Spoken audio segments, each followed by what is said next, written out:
एक छोटे से गांव में मोहन नाम का एक गरीब किसान रहता था। वो दिन रात खेतों में मेहनत करता, लेकिन फिर भी मुश्किल से अपने घर का खर्च चला पाता था।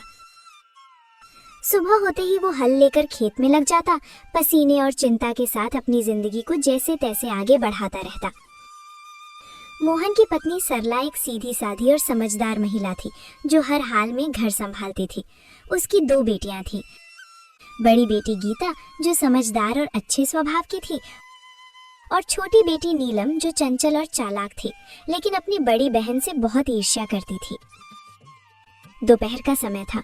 रसोई में सरला चूल्हे के पास बैठी खाना बना रही थी। गीता उसके पास आकर चुपचाप सब्जी काटने लगी। गीता बेटा, तुम हर काम इतनी लगन से करती हो, सच में तुमसे घर संभल जाता है। माँ, ये तो मेरा फर्ज है। आप इतनी मेहनत करती हैं, तो मैं कैसे पीछे रह सकती हूँ। तुम्हारी यही बात मुझे सबसे अच्छी लगती है, शांत स्वभाव और समझदारी। इतना कहते कहते अचानक सरला को ध्यान आता है। अरे, नीलम कहाँ है? सुबह से दिखी ही नहीं। नीलम, ओ नीलम!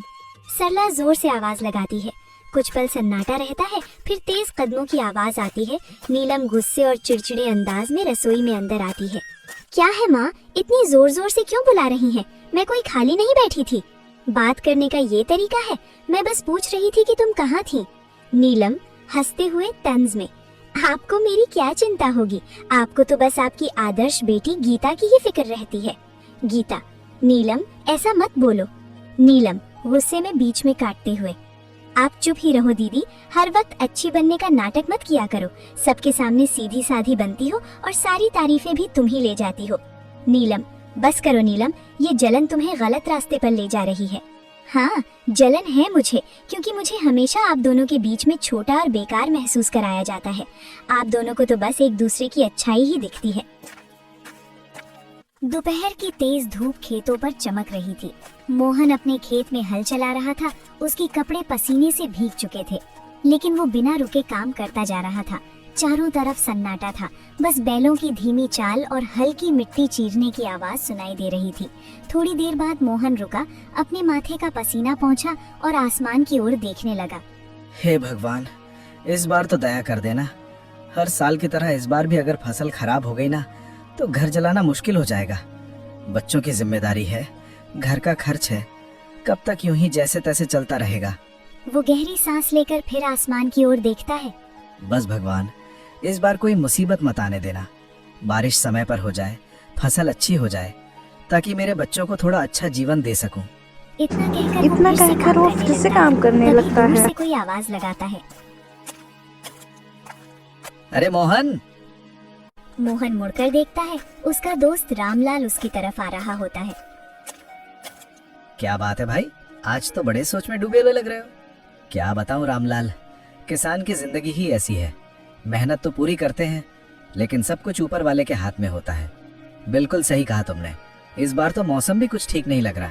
कभी ज्यादा धूप, कभी अचानक बादल। हाँ, बस यही डर लगा रहता है।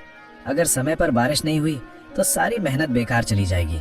लेकिन मेहनत करने वालों का साथ भगवान जरूर देता है। देखना, इस बार सब अच्छा होगा। थोड़ा माहौल ठंडा होता है। मुस्कुराते हुए पूछता है।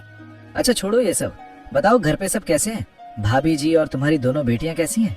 सब ठीक हैं? सरला तो हमेशा की तरह घर संभाल रही है, और मेरी बड़ी बेटी गीता, वो तो बहुत समझदार हो गई है। घर के हर काम में हाथ बटाती है, कभी शिकायत नहीं करती। अरे वाह, ये तो बहुत अच्छी बात है। आजकल ऐसी लड़कियां कहाँ मिलती हैं।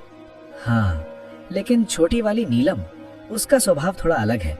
चंचल है और कभी कभी गुस्सा भी जल्दी आ जाता है।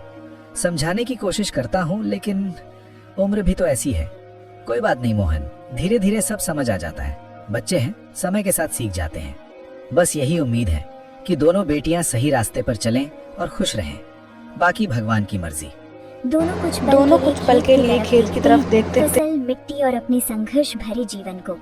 चलो भाई, हिम्मत मत हारना, सब ठीक होगा। हाँ, उम्मीद तो उसी से है।